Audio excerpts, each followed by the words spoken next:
kuma a lokacin da yake lokacin da ne makaranta guda ɗaya ce ake ajiye ta santaral, ko ɗan waye nan zaka je, ba bambanci tsakanin ɗan mai kuɗi da ɗan talaka. To duk makarantun da muka yi guda ɗaya ɗin nan dai kowa da kowa nan zai je. To ilimin nan da ake so yaran nan samu yana taimakawa. Yanzu ka tafi asibiti kana da cuta a jikinka, kana jin cutar amma kana kunyar ka je asibiti ka nuna namiji. Idan 'ya'ya matan nan ba su fito sun yaƙi wannan fanni sun yi karatun ba, har kullum mace za ta je wurin namiji ne i buɗe jikinta.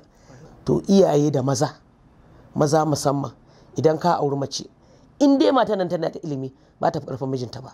Mafi yawancin auren yanzu da ake zaune da mata da maza lafiya kalau, zaga mata na da ilimi mijin na da ilimi. Israeli Sadri wa yassirli amri wa hlul 'uqdatan min lisani yafqahu qawli. Subhanallahi wa la ilaha illa anta innaka antal alimul hakim. Masu kallon mu salamu alaikum.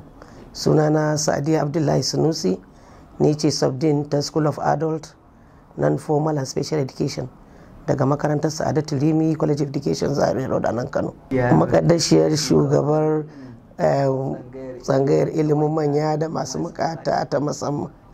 Makasudin wannan shiri shine domin zaburar da al'umma su tashi su zama sun zo sahu daya da waɗanda suka zama mashahurai, kada mutum ya zauna ya ga kamar ba zai iya ba, musamman mata. Ya tarihin Hajiya yake da farko? An haife ni a cikin birnin Kano a unguwar Ɗorayi ta cikin birni bayan asibitin Murtala a gidan Alhaji Ali mai haja.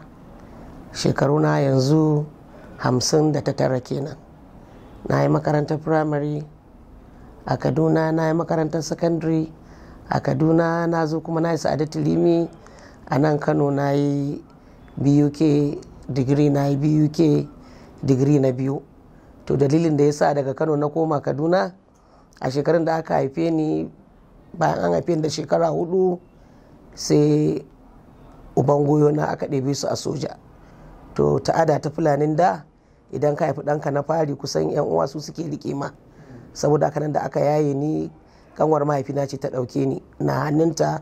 To da aka ɗauki mijinta a soja kuma sai muka bar Kano muka shiga yawacen lokacin an fara yakin basasa ta Najeriya 1966, ne kuma a lokacin shekara ta 4. To aka fara yawo da mu, a kai mu nan a kai mu can, a kai mu nan a kai mu can, har aka gama yaƙi sannan muka dawo. To da muka dawo kuma sai aka bar mu a Kaduna bayan gama yaƙi. To shine dalilin karatu na firamare da sakandare a Kaduna. To bayan nan da muka yi Sa'adatu Rimi muka gama, to amma kan mu gama din amman aure tun da a lokacin na kai shekara kusan 18 a can jihar Kaduna. Amman aure. To daga nan aka fara haifa yaya. A yanzu dai ina da yaya 5, na haifi na su 5, yaya na 4 masu rai, 2 maza 2 mata.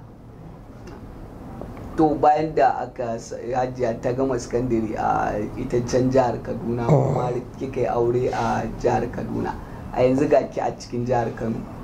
Auren ai ba a jihar Kano ba, aka jihar Kaduna aka min ba. Watan barin dan koma tarihi kaɗan. Kusan lokacin da ake yaƙi kusan komi tsayawa yi, ba makarantar ba komi. Kuma a san da muke yawacen nan mun je jihar Arewa, mun tafi Arewa ta tsakiya, mun tafi kudun ma. To amma a inda ake da Hausawa mukan sami inda za a dan makarantar allo ko ta Islamiyya, a inda babu kuma hakanan za a zauna ba karatun, sai dai ko da yaushe muna cikin gida. Saboda haka na kai shekara 10 ba a sani a makaranta ba. To kuma sanda muka dawo Kaduna, ina da wata kaka sai ta cewa kar a saka ni a makaranta, saboda a lokacin ana ganin kamar ilimin mata kamar wani ba shi da wani amfani, sabo ne akan cewa in ka sa yarka a makaranta ta karatun boko ko auto sai ta saka a wuta. Fuskanta a wannan lokaci zuwa can da can nan da can, kasancewar ki mace ga kin shiga magaya, aka kika samu juriya ko kuma ta bangaren iyaye suka samu juriyar kyale ki ci gaba da karatu? To shi yanzu rayuwar da muka yi a kasar kudu dukan kusan rayuwar ta bokon ce. To kuma da muka dawo arewa ba a son bokon, already dama na riga na iya turanci saboda zamana a cikin yaran inyamurai, ina jin pidgin English. To da na dawo gida ina jin turancin nan ba a sani a makaranta ba sai ta Islamiyya. Sanda aka sani a makaranta na wuce shekara 10, saboda nan ina shiga makarantar sai zama kawai komi aka dora kamar an dora ne akan mazauninsa, duk abin da aka koya min na iya, duk abin da aka koya min zan iya, saboda nan ban samu wani kalubale akan bangaren karatu ba. Wannan dai ta kakattawan ne dai kawai da take asara na makaranta, da ina tuna ko gidanta na je in jikina da uniform ta dafa abinci ba ta bada abinci da uniform ba, in dai uniform din na boko ne sai na je na cire saboda ba ta so ta zama wanda za a kirga a wanda za a sa a wutan nan, saboda an riga an canfa. Saboda haka nan gaskiya akwai kalubale a lokacin dan ba mu da yawa yayan Hausa da muke karatu, kuma a lokacin da yake lokacin da ne makaranta guda ɗaya ce ake aje ta santaran, ko dan waye nan zaka je, ba bambanci tsakanin dan mai kuɗi da dan talaka. To duk makarantun da muka yi guda ɗaya din nan dai kowa da kowa nan zai je, saboda nan in mun haɗu kowa da kowa na community akwai ɗansa a wajen, tunda makarantar ɗaya ake yi a tsakiyar gari, daga duk inda ka taso nan za ka zo kai karanta, ba private school. To iyaye da maza musamman idan ka auri mace, in dai mata nan tana da ilimi ba ta fi ƙarfin mijinta ba. Mafi yawancin auren yanzu da ake zaune da mata da maza lafiya kalau, zaga mata na da ilimi, mijin na da ilimi. Amma idan ka je ka duba yadda za a ce mace ba ta a gidan miji, uwa ta fita daban, 'ya'ya sun fita daban, 'ya'ya suna hannun matar uba tana gallaza musu azaba, to da uban da uwar da mai gallaza azaban sai ka duba ka auna ka gani a wani level suke na ilimi. In dai da ilimi hakan nan baya faruwa, saboda haka nan shi ilimi kada a rena shi, duk yadda aka yi shi zai taimaka maka, zai taimaka al'umma, zai taimaka wa ƙasarka. Saboda haka nan mutane su ba da goyon baya, su bi gwamnati yadda ta faɗa, a fito da yara su sami ilimin nan yadda za su taimaka wa kansu, su taimaka wa al'umma, su kuma taimaka wa su kansu iyayen. A nan za mu naɗe tabarmar wannan shiri, amma kafin mu sallama ga masu sauraro da me za ki rufe?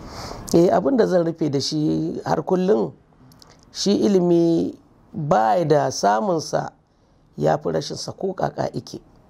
Kiran da zan yi wa iyaye mata, da Allah da annabi su daure su jure, su ba da 'ya'yansu, tunda yanzu ilimin nan gwamnati ta ce kyauta ne, ku jure kawo din da za a ce bai wuce na dan fensiri, dan littafi, idan ta shiga makarantar kwana watakila dan a bata sabulu ko dan man shafawa da za ta fi makaranta ba. Amma abinci yana nan irin wanda baka ci a gidanka ana ba da shi a makarantun nan. Ku tafi makarantun nan ku ga yaran abin da ake basu, har da lemo da ayaba, idan lokacin rake ne har da rake. Saboda me ake haka? Saboda a zaunar da karatun a zuciyar yaran nan su ga cewa abin da ba a musu a gida makaranta tana musu.